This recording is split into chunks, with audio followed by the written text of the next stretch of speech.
The room was so silent I could hear my own heartbeat. As soon as lawyer Robert Thompson finished speaking, the air thickened, as if someone had dropped a heavy stone in the middle of the ancient wooden chamber. He announced that all of Aunt Margaret Hughes's assets, the woman who had raised and sheltered me since I was 13, would be left to me. The sprawling mansion in the suburbs, the investment company with dozens of employees, and an enormous sum of money in the bank. All of it was now mine. Before I could catch my breath, the door behind me swung open. A middle-aged couple stepped in. Their faces, every feature, every glance, sliced through the memories I had buried for 15 years, like a sharp knife.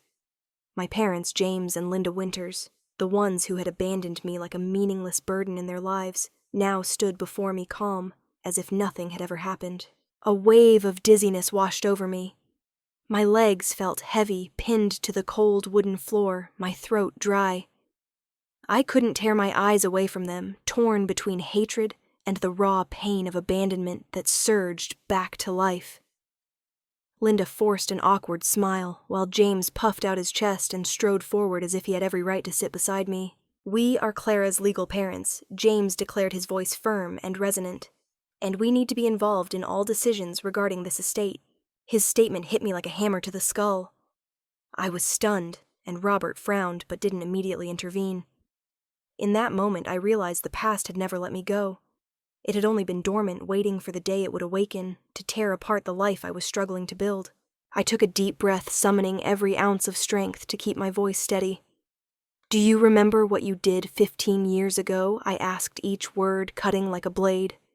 "You left me behind without explanation, without a single call. And now you return just for money."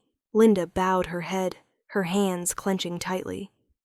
James met my gaze defiantly, but I caught a fleeting glint of unease in his eyes. The silence that followed was suffocating. Robert tapped his pen lightly on the desk, signaling for order, but it was clear he understood this was only the beginning of a brewing storm. I pushed my chair back, my heart roiling. Suddenly, old memories surged like an unstoppable torrent. My name is Clara Hughes, 28 years old. I never imagined I'd live to see this day, the day my biological parents returned, brazenly claiming a stake in my life, as if the past 15 years had never existed. To understand why this moment was so cruel, I must start from the beginning. From that fateful day, when I was 13, when my world shattered beyond repair. Aunt Margaret's funeral had ended just 3 weeks ago. The scent of white lilies lingered, as did the emptiness of mornings without her voice, calling me down for breakfast, or the steady sound of her footsteps on the old wooden floor. I hadn't yet overcome that loss. And now facing me were the shadows of the two people who had taught me life's harshest lesson about betrayal. Margaret once told me, "One day, Clara, the past will come for you. You can't run from it forever. But you can choose how to face it." I never expected that day to arrive so soon, so abruptly. I glanced at Robert. He gave a subtle nod as if to reassure me. He was an old friend of Margaret's, her loyal lawyer for years. But even with him here, I felt adrift. Memories of a serene yet painful childhood flooded back. I remembered my mother's warm hand leading me to the park, my father's bedtime fairy tales. Then came the arguments, my father's absences due to debts, my mother crying in the dark. And finally, the morning I woke to an empty apartment. "Clara, you have to understand us," Linda said softly, her voice trembling. "Things were too hard back then. We had no choice." I gave a bitter laugh, feeling it didn't belong to me. No choice. Abandoning a 13-year-old to face the world alone was your no choice. I paused, my eyes burning, but I refused to let tears fall. I had cried enough for a lifetime. James slammed his hand on the table. "You don't understand. We suffered too. We lost everything, Clara. I had to borrow from loan sharks. They threatened our lives. I thought I was protecting you by keeping you away from us." "But you didn't take me anywhere I cut him off. You left me. Alone." The air grew dense, taut, like a string about to snap. Robert interjected, his voice firm. "I'm sorry, but legally, since Margaret officially adopted Clara, you no longer have any guardianship rights. All assets belong to Clara Hughes, and no one can contest that." James and Linda froze momentarily. Clearly they hadn't expected that answer. But instead of backing down, James straightened his voice sharp. "We won't give up so easily. Clara is still our daughter, and nothing changes that fact. A cold shiver ran down my spine. I knew this confrontation was just the beginning. Deep in my heart, I understood this battle wasn't only about assets, it was about truth, about the past, about the pain of abandonment I had carried. I took a deep breath and looked them in the eyes. If you think you can just come back and reclaim me, reclaim this life, you're mistaken. I'm no longer that 13-year-old child. They stared at me, their gazes a tangled mix of challenge and pleading. In that moment, I saw clearly they needed money more than they needed me. But that only made me more resolute. Robert closed the file, his voice low. I think this meeting should end here. We'll need to discuss further. I stood, my hands clenched, heart still pounding. As I left the office, I knew one thing for certain. I had just stepped into a new war, not only against my biological parents, but against the ghosts of a past that never slept. And this was only the beginning. I was born in a modest apartment on the 3rd floor of a gray tenement, where shift workers hurried in and out, and the sounds of truck horns and factory machinery never ceased. But to me, back then, that tiny world was paradise. Every Friday night, my family had an unshakable ritual, turning off the lights, gathering together with popcorn and soda, and watching a movie. I'd sit nestled between my parents, feeling loved and protected. On summer days, they'd take me camping in a national park a few hours from the city.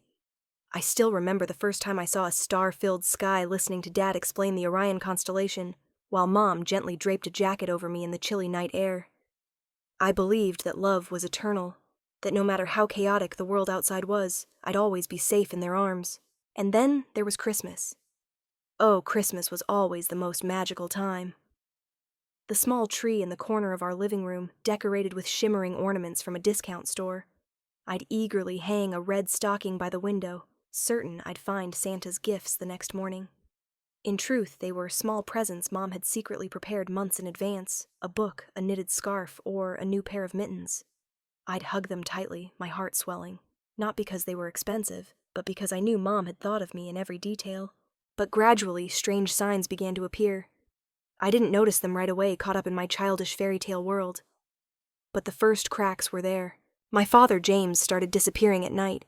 He claimed he was working overtime, but I smelled tobacco and alcohol clinging to his coat when he returned. Mom didn't ask much, silently doing laundry, but her eyes grew sadder each day.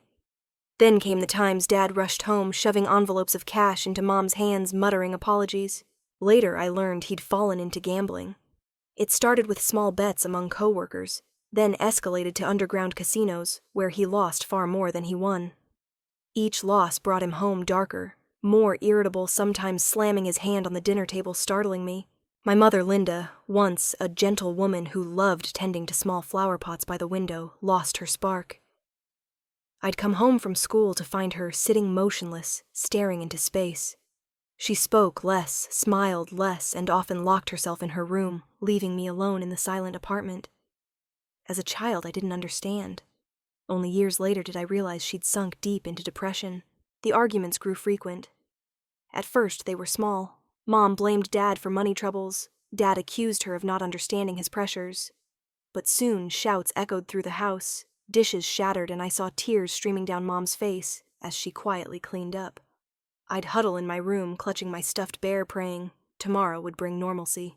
One memory I'll never forget: my 10th birthday. I sat waiting by a small store, bought cake, its candles flickering, but the table was empty. Dad hadn't come home, and Mom lay in her room too exhausted to get up. I sat alone, blew out the candles, and wished for a better tomorrow. That was the first time I felt my childhood wasn't whole anymore. As I grew, I saw my family fracturing. I clung to the beautiful memories, the Friday movie nights, the rare camping trips, believing that if I was good, if I excelled at school, my parents would be happy again. But that hope grew fragile, thin as paper, ready to tear. By the time I was 12, Dad's debts had piled into a mountain. Men came to our door, threatening and shouting. Mom grew more frantic, while Dad dodged, sometimes raging, sometimes promising change. But his promises dissolved like cigarette smoke. I saw fear in Mom's eyes, and for the first time, I saw a flicker of despair in my own reflection. Looking back now, I realize those early blissful years were why the shock of abandonment later became an unhealing wound. If I'd never known those joyful Friday nights, or warm Christmases perhaps, I wouldn't have hurt so much. Because I'd once had a happy family, believed their love was unconditional. Their betrayal tore my heart to pieces. Those sweet memories were both solace and burden. They reminded me I'd once been a loved child, but also that love wasn't strong enough to keep them by my side. That morning I woke to a strange atmosphere. The familiar apartment suddenly felt chillingly cold. Pale light filtered through thin curtains, casting shadows on the worn gray walls. I sat up groggy, calling softly, "Mom, I'm hungry." No response. I waited a few seconds, then called louder, "Dad, are you taking me to school today?" Still only silence. A bad feeling crept into my heart. I slid out of bed, walking down the narrow hallway to the living room. Instantly, I noticed something off Dad's brown coat, usually hanging on the rack, was gone. Mom's high heels for work were missing too. I rushed to their bedroom. The bed was empty, the closet slightly ajar, revealing only a few bare hangers. On the table by the window was a folded note. My trembling hands opened it. Just a few scrawled lines. "Clara, please forgive us. We can't go on like this anymore. Be strong. Mom and Dad." I froze. My heart pounded, my hands shaking so hard I nearly tore the paper. "No way," I muttered, eyes wide, searching for a logical explanation. This had to be a prank, or they'd gone somewhere and would return. I ran to the door down the hallway, scanning the building, but saw no familiar faces. All morning I frantically called Dad's phone. It was disconnected. I tried Mom's out of service. I dug through our address book, calling acquaintances, who only shook their heads, saying they hadn't seen my parents in ages. I sank to the floor, tears streaming uncontrollably, the phone slipping from my hand onto the cold tiles. The apartment became terrifyingly vast. I wandered between its walls, staring at the empty spaces where things once stood. They'd been planning this for a while, small items methodically removed, yet I hadn't noticed. Just last night we'd eaten dinner together, a simple meal of pasta, sitting around the table talking normally, and now, overnight, everything was gone. I sobbed until exhaustion, then waited, hoping for the familiar sound of keys in the lock. But the day dragged on with only strangers' footsteps in the hallway, and a child's cry from another apartment.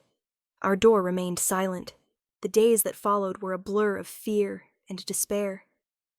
I cooked instant noodles, cleaned, and went to bed in the cold, empty room. I was too young to grasp the full weight of debts, depression, or adult crises.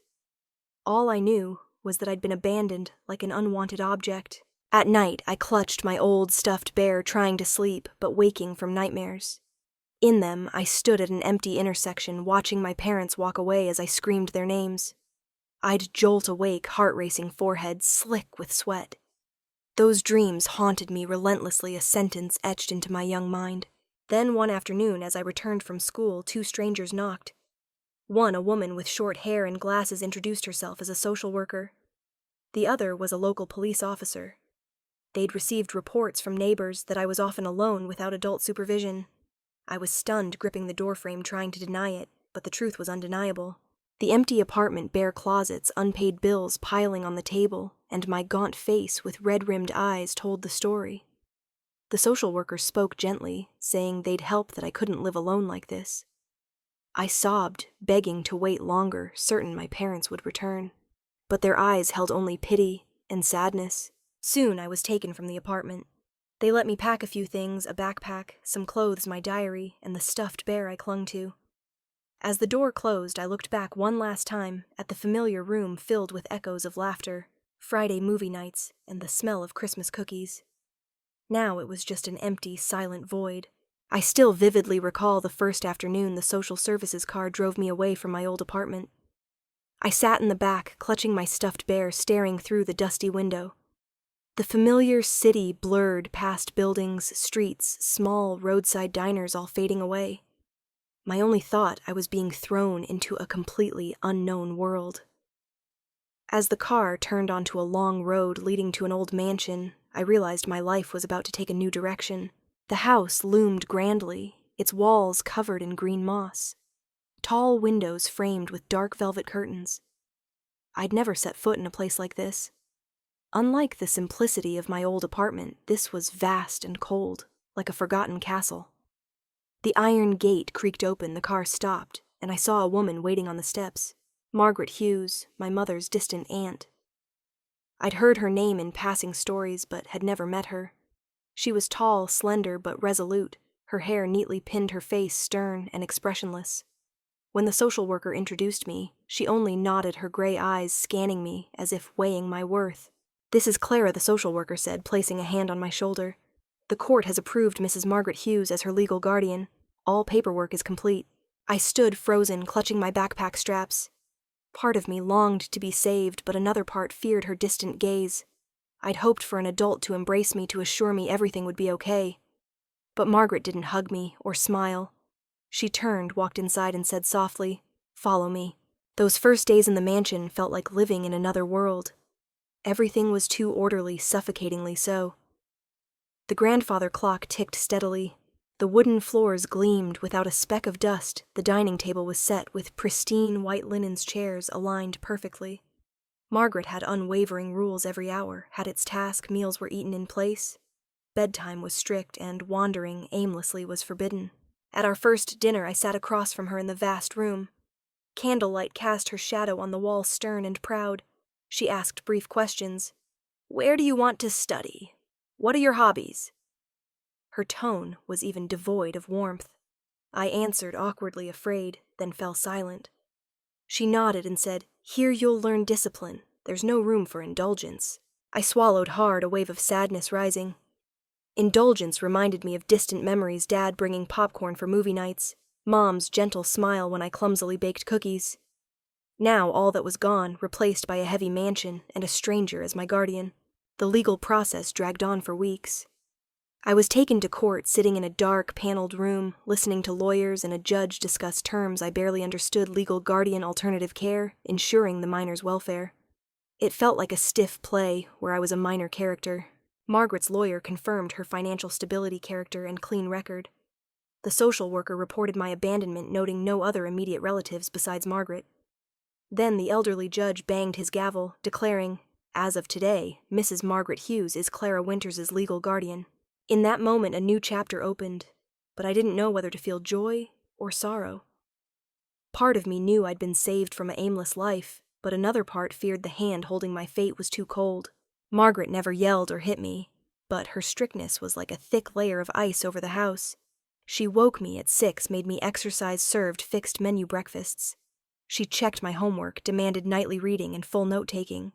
I tried resisting, refusing assignments, but she'd stand behind me, her voice calm yet firm. "Clara, you don't get to choose giving up. Either you learn or you let yourself fail." Strangely, her discipline pulled me from chaos. After months of emptiness from abandonment, I had a clear schedule, something to hold on to. I began learning to stand confidently, to focus, instead of letting pain sweep me away.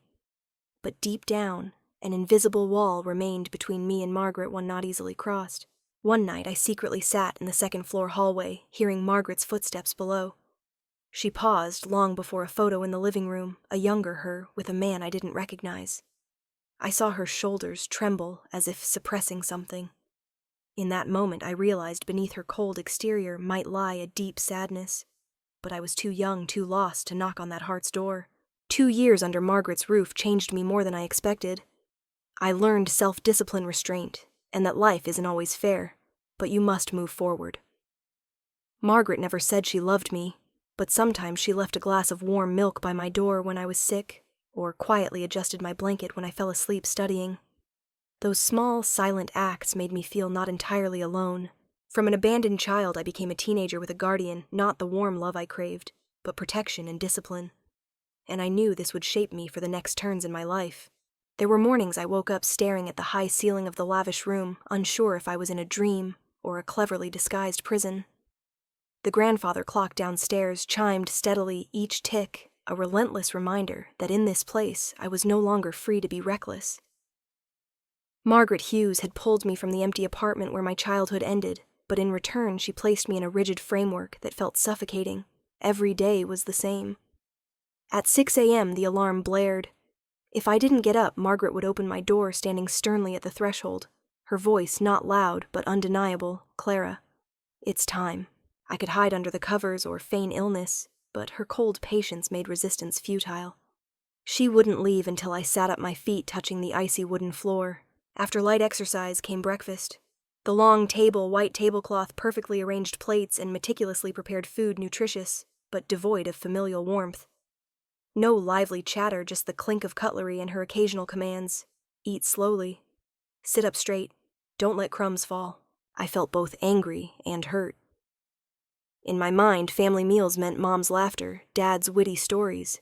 Here, everything was cold rules. The new private school made me feel even more like an outsider. Students in crisp uniforms spoke in terms I wasn't used to. My classmates saw me as from another world, which I was. I fumbled with their conversations, their tales of family galas or luxurious vacations I'd never known. Many nights I cried under the covers, wishing to return to that small, poor, but familiar apartment. I hated Margaret's discipline, her rules. I told myself, she's not my mother. She's just a court-appointed guardian. She keeps me out of duty, not love. And I began to rebel. Once, when she demanded I practice piano, I deliberately played wrong notes repeatedly. She didn't get angry or yell, just stood behind me for a long time. Her gaze made me uneasy, but I stayed stubborn. Finally, she said softly, "If you want to waste your talent and time, I won't stop you. But remember, I've seen many regret not learning discipline sooner." I didn't fully grasp her words, but her tone made me feel I'd missed something important. That night, I lay awake, conflicted. Another time, I pushed the boundaries clearly. I came home late after school, wandering the city to prove I still had freedom. When I returned, Margaret sat in the living room, the golden lamplight casting shadows on her face. She didn't scold or ask where I'd been. She just looked at me for a long time and said, "Clara, I'm not a cop to guard you, but I'm responsible for your safety. If something happens, I'm the one called, not anyone else. You can hate me, but know this, I won't vanish like your parents did." Her words stabbed my heart. I expected to be angry, but instead my eyes stung. That night, I realized she had no intention of abandoning me, even if she never showed affection easily. As time passed, I began to see other sides of Margaret. One winter evening, when I had a high fever, she stayed up all night by my bedside, changing cool cloths, checking my temperature, feeding me spoonfuls of porridge. She said little beyond "drink this." Rest, but her care warmed me strangely. Another time I overheard her on the phone, her usually firm voice tinged with fatigue. Yes, raising a teenager is never easy, but I don't regret it. At least she has a chance more than the system would have given her. I stood in the hallway, tears streaming. It was the first time I understood that, though unspoken, she chose to keep me to be my anchor, instead of letting me go. At school, I slowly learned to hold my head high, to speak confidently, to blend in with those who once looked down on me. Margaret pushed me into the debate club, where I trembled at first but discovered my knack for analysis and reasoning. She also made me continue piano, and once during a small school concert I caught her in the back row, clapping slowly but proudly. Her strictness, I realized, wasn't to cage me, but to build a foundation for me to stand on. But questions lingered. Who was Margaret truly, beneath her icy exterior? Why did she choose me when she could have refused? And would she one day let go like my parents had? Deep down, a flicker of trust began to grow. But alongside it, the fear of loss lurked like a shadow around a fragile flame. I still vividly remember the day Margaret placed a thick financial newspaper in front of me, saying in her usual calm tone, as if assigning me dishwashing duty, "Read it, Clara. Every number, every line holds a world. If you want to survive, learn to see what others miss." I was just 16 when my peers were preoccupied with dresses, school parties, or crushes. But Margaret Hughes, the woman who pulled me from the abyss of abandonment, chose to hand me a different world, one of business chessboard's calculations and unwavering resolve. At first, I resisted naturally. The dry numbers and foreign terms made me want to toss the paper into the fireplace, but Margaret was undeterred. She took me to meetings of small businesses she invested in, letting me sit in the corner silently observing. I noticed she rarely spoke much. Instead, she listened, her eyes sharp, occasionally asking a question that silenced the room. After one meeting, she asked me, "Did you notice the man in the right chair clenching his fists? That's a sign he's afraid. A scared person reveals weaknesses. In negotiations, understanding fear is more crucial than understanding data." I was stunned. I'd never thought a clenched fist or a furrowed brow could hold such secrets.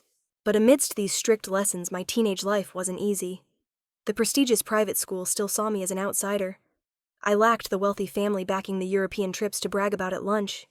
Classmates teased me, hid my books, or whispered behind my back.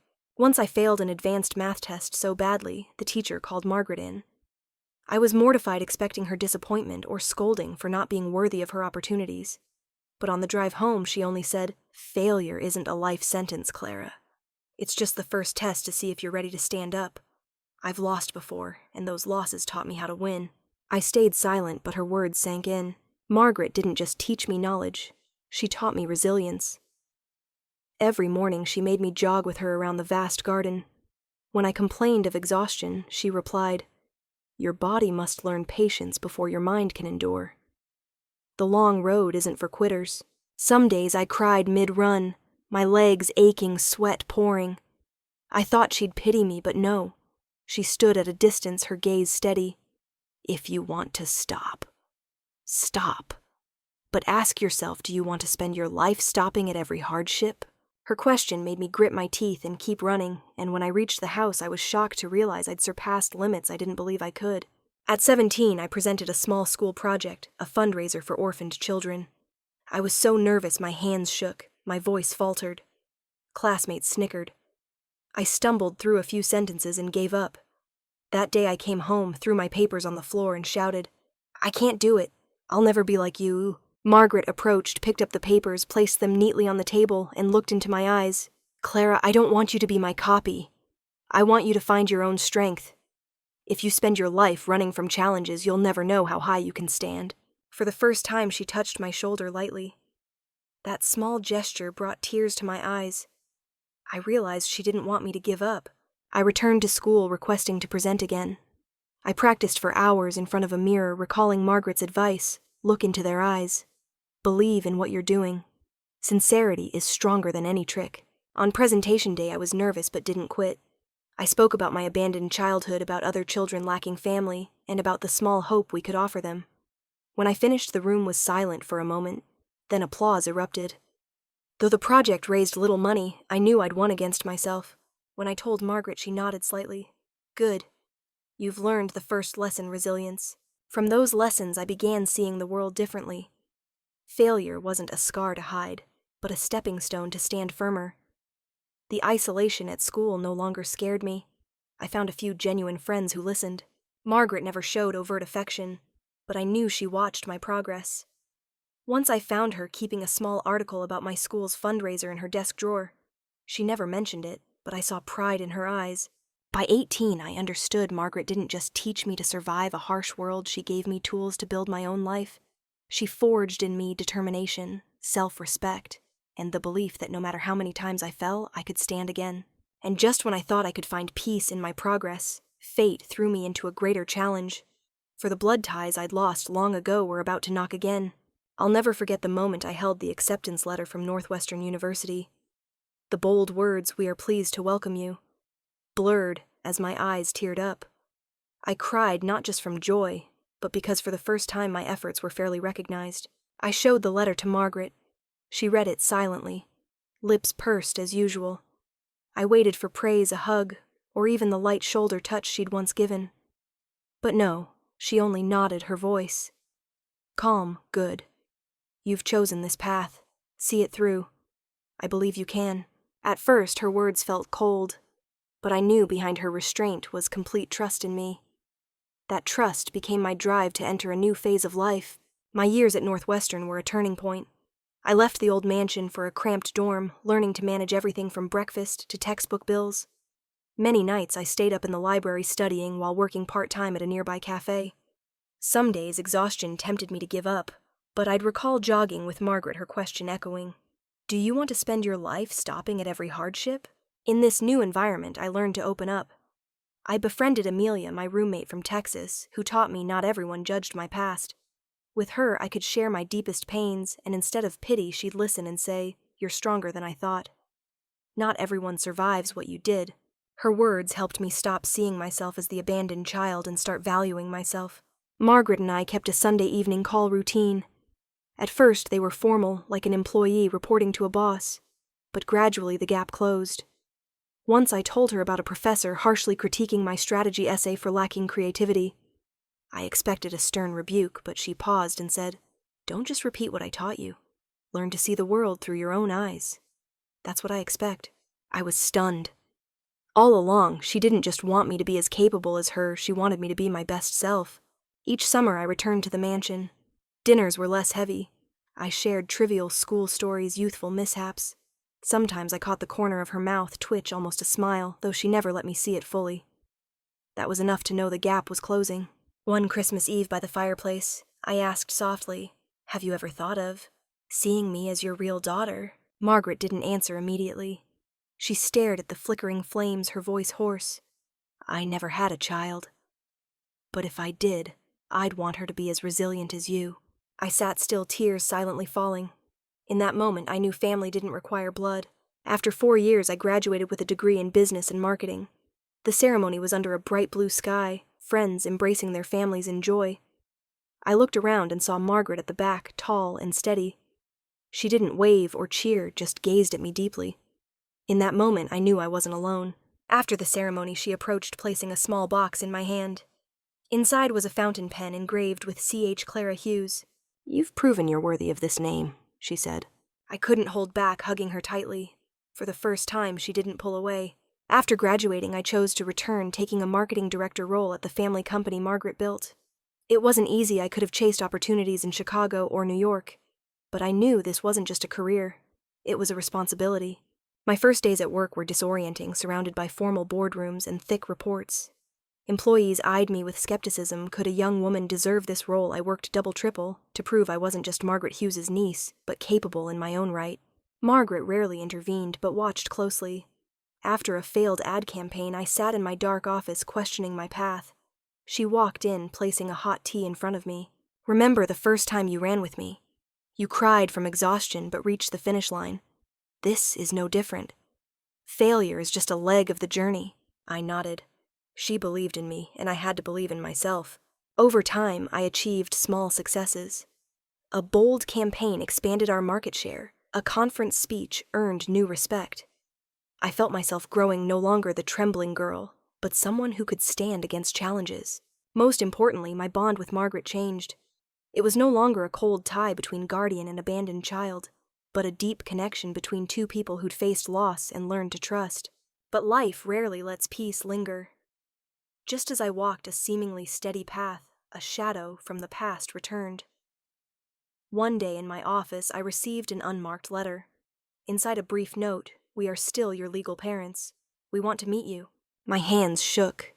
My vision darkened. My heart pounded as if the years of growth were a fragile shell, and one breath from the past could shatter it. Some mornings, sunlight feels heavy, as if the sky knows what lies ahead.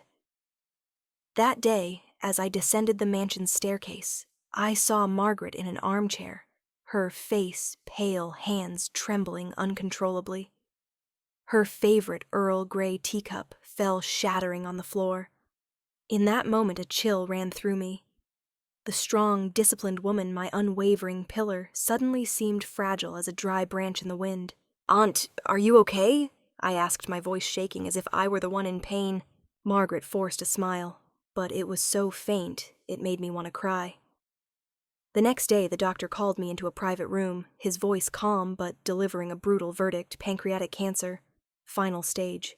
I sat frozen. The words collided in my mind, meaningless, except for one truth: I was about to lose her. The days that followed turned the mansion from a place of strict discipline into a house of illness. I, once cared for by Margaret down to every meal and shirt, now learned to lift her, prepare her medicine, ensure her sleep. Looking in the mirror, I saw a clumsy nurse, but in my eyes was a love I'd never named. Margaret fought with her familiar resilience. She didn't complain or show weakness, only asked me to read company reports each morning, as if her illness were a prolonged cold. But I saw her body wasting away, her once straight shoulders, now bowed under an invisible weight. One evening, as I noted her medications, she called softly, "Clara." I turned, seeing her eyes wet, a rare sight. "I'm sorry for not saying this sooner. You're the daughter I never allowed myself to have. Raising you was the best decision of my life." I choked up. All these years I'd waited for acknowledgement, a sign I truly belonged to this family. Now, in this life or death moment, she gave it to me, simple yet complete. I grasped her frail hand, pressing it to my cheek. "You don't need to apologize. I know. I've always known. Time passed in long days heavy with the smell of medicine. Sometimes I cried secretly in the bathroom, not wanting her to see. I feared she'd think me weak, but really I was learning to face the cruel truth I'd soon be alone. One autumn day when the garden leaves turned gold, Margaret asked me to take her to the porch. She sat there, the afternoon light illuminating her gaunt but strangely serene face. "Do you remember your first day here?" she asked. I laughed through tears. How could I forget I hated this place, hated your rules? She nodded, her lips curving slightly. "And yet, you've made this place home." I fell silent. Home, a simple word, but when she said it, I truly believed I had one. That night, she passed. No pain, no struggle. She closed her eyes in sleep as if resting after a long day. I sat beside her, holding her hand until it grew cold. My heart was empty, yet peaceful, knowing she left calmly that the unspoken words had been said. Her funeral was simple, yet dignified. I stood before her coffin, delivering the eulogy with a trembling but resolute voice. Margaret Hughes was more than my aunt. She saved me from darkness, taught me to stand tall and believe in my worth. She was the mother I was given, though not by blood. Many wept, but I didn't. I'd cried enough. Now I felt only pride in being Margaret Hughes's daughter. After the funeral, the mansion sank into silence. I walked into her room, seeing her neatly arranged books, dusty piano, the shawl she'd worn. Everything remained, but she was gone. I knew no one could fill this void. Sitting at her desk, I opened a drawer. Amid legal papers was an envelope with my name. My heart tightened as I opened it, her familiar handwriting trembling before me. "Clara, if you're reading this, I'm gone. But don't let this loss drag you down. You're stronger than you know. I leave you not just wealth, but a responsibility. Live a life you'll never regret. You deserve love, and you deserve happiness." Tears fell, but not from despair, a silent promise. I vowed not to let her down. But as I learned to rise from loss, an old shadow reappeared. A late-night call, a chillingly familiar man's voice. "Clara, it's Dad. We need to talk." I gripped the phone, my body trembling. Wounds I thought had scarred began to bleed. Why now, when I'd just lost the only person who ever sheltered me? The heavy wooden door closed behind me, leaving a tense silence so thick I could hear my heartbeat echo in my ears. Robert Thompson's office, the longtime lawyer of the Hughes family, felt like a strange stage that morning. The deep, red carpet, polished mahogany bookshelves, and pale, golden light from the chandelier created a solemn yet cold atmosphere, like a verdict about to be pronounced. I sat in the leather chair before the walnut desk, my mind in turmoil. 3 weeks had passed since Margaret's funeral, but I still wasn't used to her absence. I kept hearing her cane tapping the floor, imagining she'd walk in, adjust a chair, or tell me to sit up straight. Today only Robert was present, his steady eyes behind gold-rimmed glasses. "Clara," he said calmly, "it's time to officially open Mrs. Margaret's will." I clasped my hands, trying to stay composed. I didn't care much about the assets. What I'd lost was far greater than any number.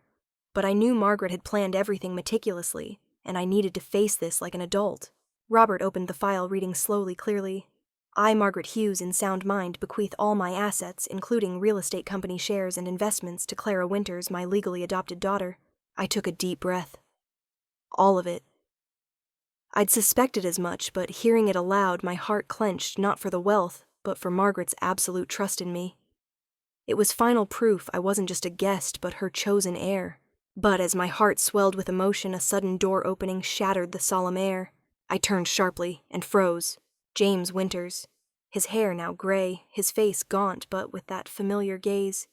Beside him, Linda. The woman who bore me with a forced smile that didn't reach her eyes.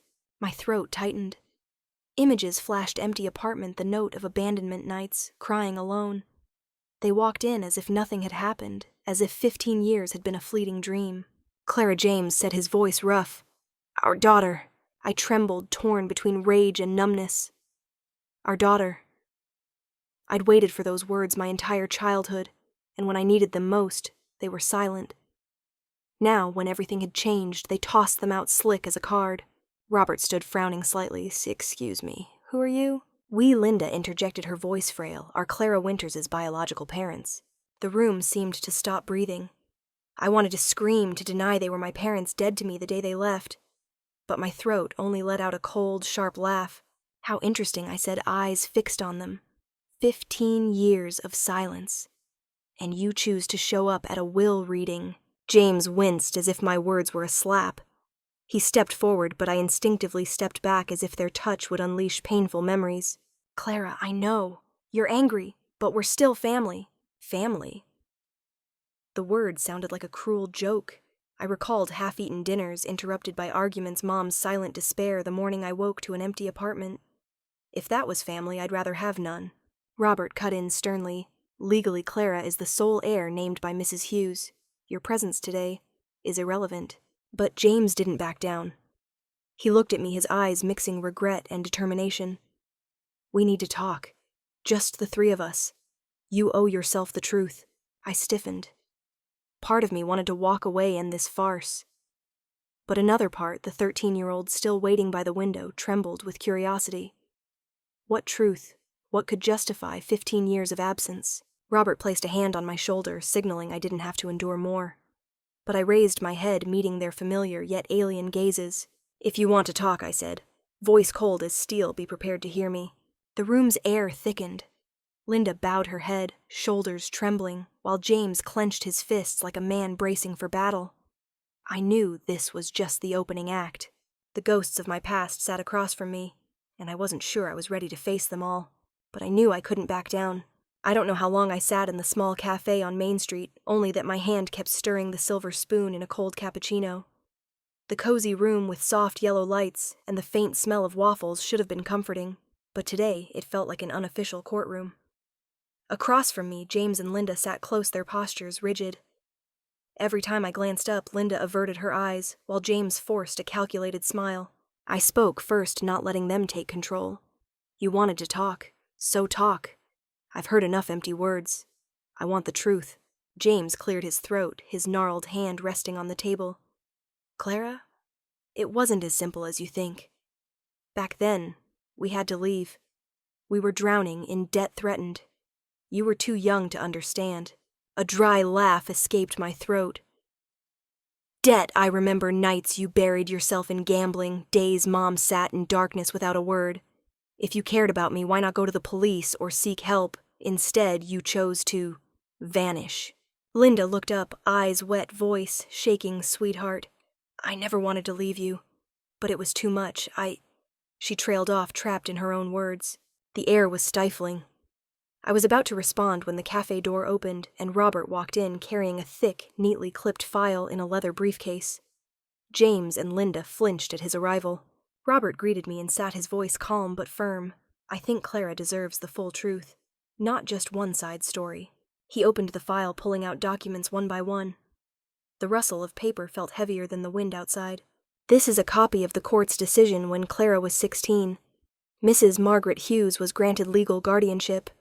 Before that, social services contacted Mr. and Mrs. Winters multiple times with no response.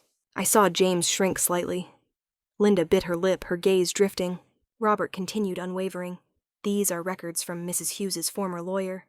Over the years, James and Linda repeatedly approached, not to reclaim custody, but to demand money. Sometimes citing illness, sometimes debts. And he paused, placing a sheet on the table. This is a receipt signed by both acknowledging a payment to relinquish parental rights. The room fell into absolute silence. I stared at the paper, my vision blurring.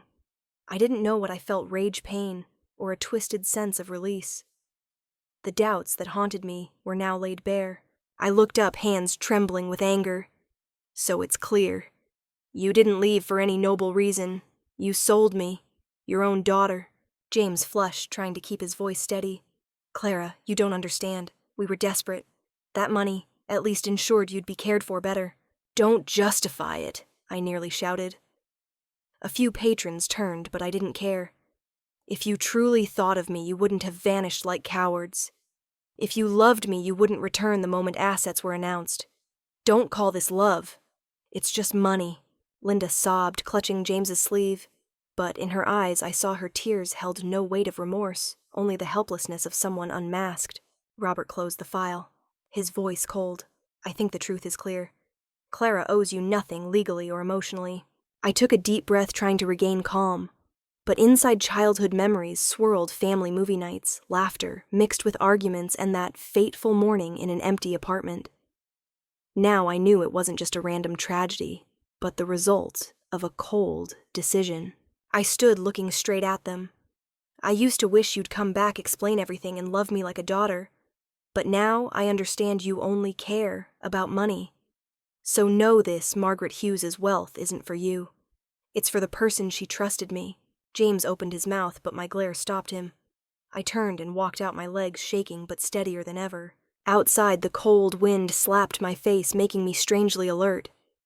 I knew the fight wouldn't end here. They'd returned, and they wouldn't give up easily.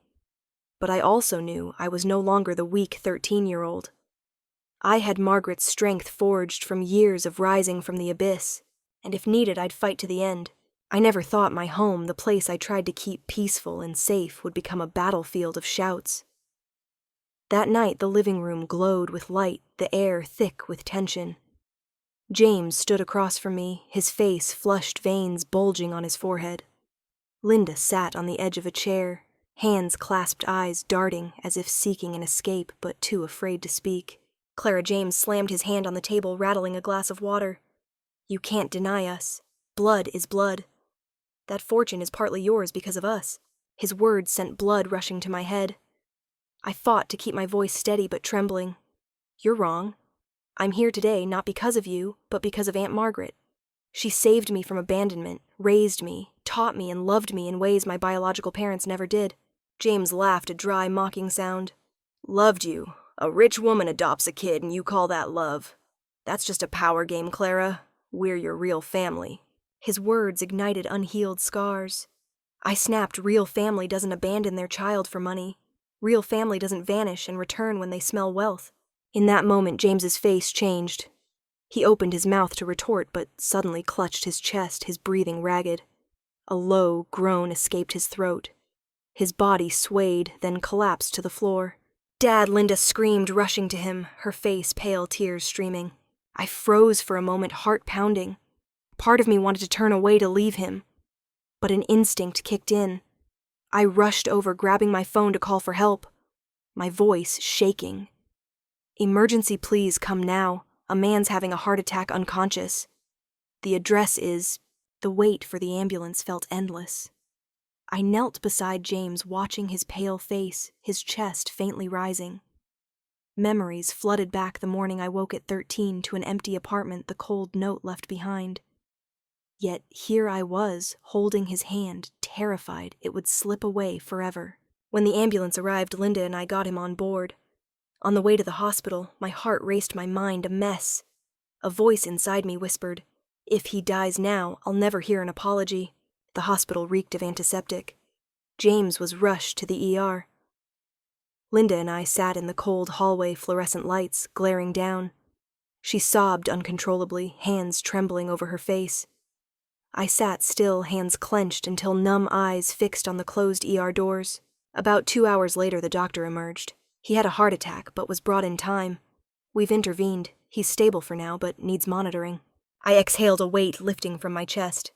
Linda cried, grasping the doctor's hand. The next few days I was at the hospital constantly. I paid the bills, prepared essentials, and took turns with Linda by his bedside. Sometimes I wondered what I was doing, caring for the man who abandoned me. But seeing James lying there old and frail, I realized I couldn't turn away. Not because he was my father, but because I didn't want to become cruel. One late night, as Linda dozed exhausted in a chair, James opened his eyes. He looked at me, eyes red, and whispered, "Clara?" I leaned closer. His trembling hand grasped mine, his voice breaking. "You didn't abandon me. When I fell, even though I abandoned you." My heart tightened. Tears I couldn't stop spilled over. His words were a knife, painful yet poignant, the first truly sincere thing I'd heard from him.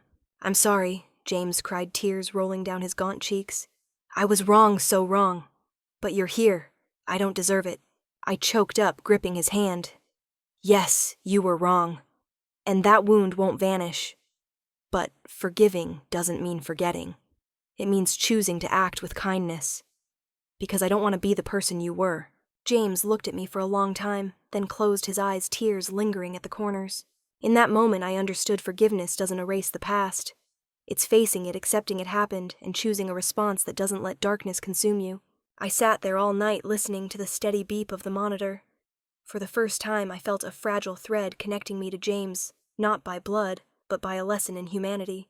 As dawn broke through the hospital window, I knew my life had turned a new corner. But I also knew this wasn't the end. James might regret, but what about Linda? Would they stop, or did they have other plans? A gut feeling told me this battle wasn't over. I thought I'd grown used to loss, but that morning, when I opened Margaret's old desk drawer, my heart stirred strangely. Among neat files and sealed envelopes was a small yellowed letter. The corner read simply, "To Clara, when you're strong enough to read." I sat still, my trembling hand touching her familiar handwriting. My breath caught in my chest. All these years I'd searched for a message, meant just for me, never expecting this moment. The sounds around me faded, leaving only my pounding heart and the dim light through the window. I tore the envelope slowly, afraid a hasty move might damage something precious inside. Her words appeared gentle, yet firm. "Dear Clara, if you're reading this, I'm no longer with you. But know that love doesn't vanish, it transforms into strength for you to keep going. Family Clara isn't in blood, but in choice and sacrifice. I chose you as you chose to trust me, and that was my life's best decision. You gave me the chance to be a mother, though I never spoke the word. Live on, be strong, and remember love is the greatest legacy one can leave." Tears fell, blurring the paper. I paused to continue reading. Margaret's words were brief, but each carved a permanent mark in my heart. That night, I didn't sleep. I sat in the mansion's small library, where we'd spent hours discussing books, business plans, and seemingly dry things that taught me to see the world. The flickering candlelight reflected my face in the mirror, and I realized I was no longer the orphaned child. I'd been chosen, raised, and loved by a woman who gave her life to me. The next morning, I went to the cemetery. The sky was gray, the air chilly, like winter's somber face. I carried white lilies, walking the gravel path to Margaret's grave. Each step echoed the journey I'd traveled, from abandoned child to a girl she saved, to the air of a love deeper than blood. Before the marble headstone, reading Margaret Hughes, 1948, 2021, my heart brimmed with memories. I placed the flowers down, knelt, and took out a small knife. My hands trembled as I carved beneath her name. Each stroke was a vow, a final testament to our unbreakable bond, Mother. As the last letter etched into the stone, tears fell like rain. But strangely, they weren't just bitter loss, they held the sweetness of fulfillment. I whispered, "Aunt, no, Mom, you were always my true mother. I promised to live worthy of the love you gave." A gentle breeze carried the scent of flowers and rustling leaves. I almost heard her voice, calm, resolute, full of love. The days that followed, I changed. Every decision considered what Margaret would want to see in me. I worked at the company with a new spirit, not to prove worth, but to carry on her legacy. I joined charities helping orphaned children, knowing the pain of being left behind. James, after his heart attack, grew quieter. I saw less anger or ambition in his eyes, replaced by weary regret. He spoke less, but when we faced each other, I felt he understood. I was no longer his little girl, but a woman carrying Margaret's legacy. Linda was different. She hesitated, still scheming. But Margaret's letter lit my mind. I no longer feared or hated them. I knew true strength wasn't in revenge, but in standing tall, calm, and moving forward. The final night before settling Margaret's estate, I returned to the cemetery. Under a starry sky, I clasped my hands in prayer, not for protection, but gratitude. I whispered, "I've found my true family, and it's you, Mom. Though you're gone, your love remains my legacy." In that moment, a rare peace spread within me. For the first time in years, I didn't feel like the abandoned child. I'd been chosen, loved, and had a true mother. I left the cemetery with lighter steps. Ahead lay a long road with challenges. But I wasn't afraid. I'd learned the tragedy was over, and a new journey was opening. A journey guided not by pain, but by the legacy of love and forgiveness. And I knew I'd truly grown. When I closed this journey, I realized the most precious thing life gave me wasn't wealth or fame, but the human values distilled from both pain and love. I've walked through an abandoned childhood, the harshness of loss, and moments facing the schemes of bloodkin. But from those ruins, I learned true family isn't in blood, but in those who choose to stay to walk with you through storms. Forgiveness doesn't mean forgetting. It means acting with kindness, freeing yourself.